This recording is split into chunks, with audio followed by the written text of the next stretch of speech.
আমার মাওলার কুদরত তুমি, কেননা তোমার সামনে কত মানুষ অন্ধ হয়ে আসছে, তোমার সামনে কত মানুষ বোবা হয়ে জন্মগ্রহণ করছে, তোমার সামনে কত মানুষ বিকলাঙ্গ অবস্থায় আসছে,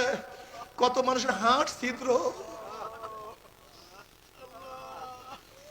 কিন্তু আমার মাওলা পাক রব্বুল আলামিন তোমাকে আমি গন্ধ বানায় নাই, বোবাও বানায় নাই, কানাও বানায়, নোংরাও বানায় নাই। আয় খোদা করবা সওয়ামে হিসাবর এহসা কর দাই, তোমাকে আমার মাওলা কত ইহসান করছে, সেই মাওলাকে কেন ডাকো না, সেই মাওলার হুকুম কেন পালন করো না? তোমার সে আমার সে বড় বদনসিব কপাল পোড়া, বদনসিব কপাল পোড়ার কেউ হইতে পারে না। এ আমার যুবক বাবারা, আমার মুরব্বী বাবার, আমার পর্দার মা ও বোনেরা, ও আমার মা বোনেরা, কেন খেয়াল করো না?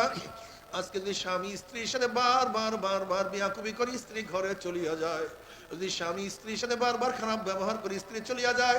স্ত্রী বারবার খারাপ ব্যবহার করলে স্বামী তাকে তালাক দিয়া যায়, বন্ধুর সাথে খারাপ ব্যবহার করলে বন্ধু সারিয়া চলিয়া যায়, যদি মালিকের সাথে খারাপ ব্যবহার করে মালিক তাকে বাদ দিয়া দেয়, সরকারের সাথে অন্যায় করলে সরকার কেস দিয়া দেয়, অথচ আমার মালিকের সাথে মাওলার সাথে এত অন্যায় করলাম,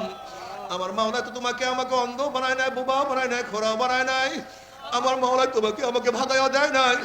বরং আমার মাওলা ডাক দিয়ে বলে কুলিয়া ইবাদিয়াল্লাযীনা আসরাফু আলা আনফুসিহিম লা তাকনা